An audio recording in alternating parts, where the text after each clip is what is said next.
Now he arrives also at Derbe and at Lystra. And lo, a certain disciple was there, named Timothy, the son of a believing Jewish woman, yet of a Greek father, who was attested by the brethren in Lystra and Iconium.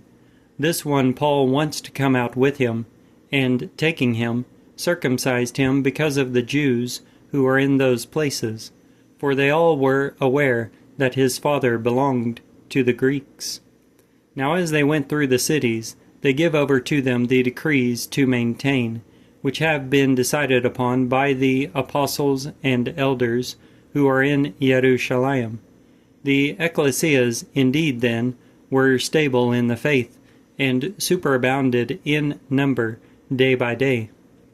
Now they passed through Phrygia and the Galatian province, being forbidden by the holy wind to speak the word in the province of Asia.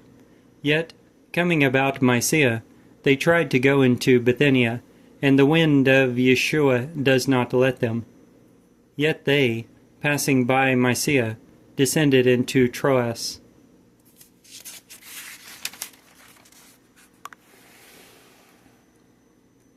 And during the night a vision was seen by Paul.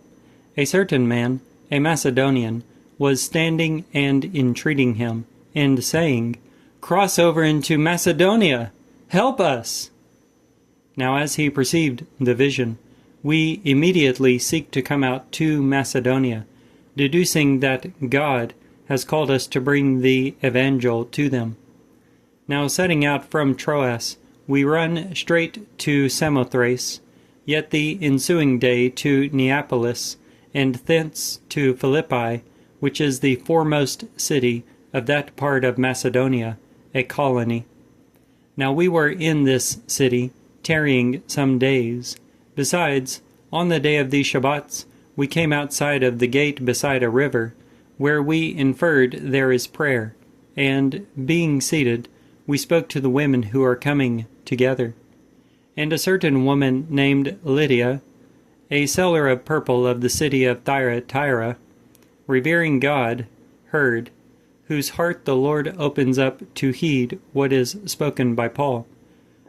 Now as she is baptized, she and her household, she entreats, saying, "If you have judged me to be faithful to the Lord, enter into my house and remain."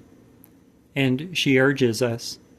Now it occurred, at our going to prayer, a certain maid having a python, breath, or wind, meets us, who afforded a vast income to her masters, divining.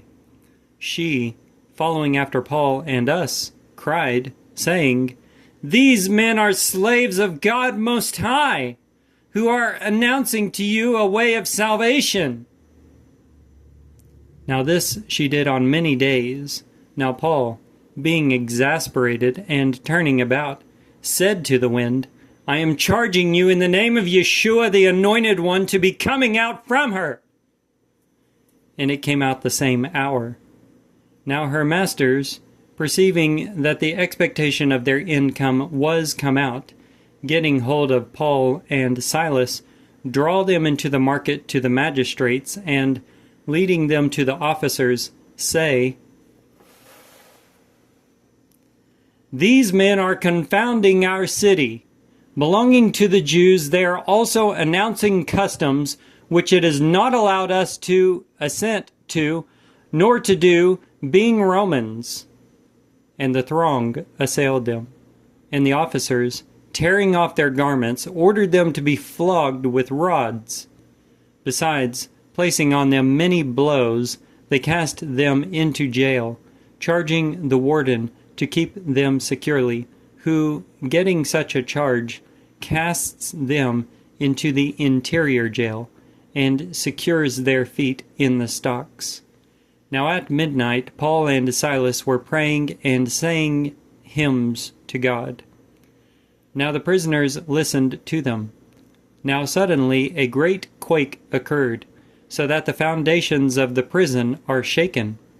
Now instantly all the doors were opened, and the bonds of all were slacked. Now the warden, coming out of his sleep, and perceiving the doors of the jail open, pulling his sword, was about to dispatch himself, inferring that the prisoners have escaped. Yet Paul shouts with a loud voice, saying, "You should commit nothing evil to yourself, for we are all in this place." Now requesting lights, he springs in, and coming to be in a tremor, prostrates to Paul and Silas, and preceding them out, averred, "Masters, what must I be doing that I may be saved?" Now they say, "Believe on the Lord Yeshua, and you shall be saved, you and your household." And they speak to him the word of the Lord, together with all those in his house.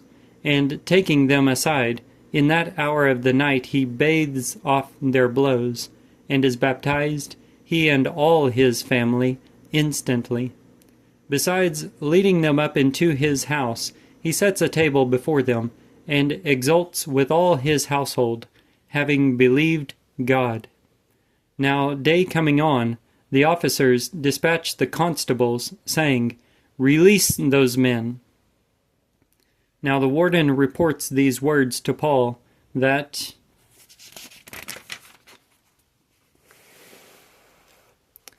the officers have dispatched, that you may be released.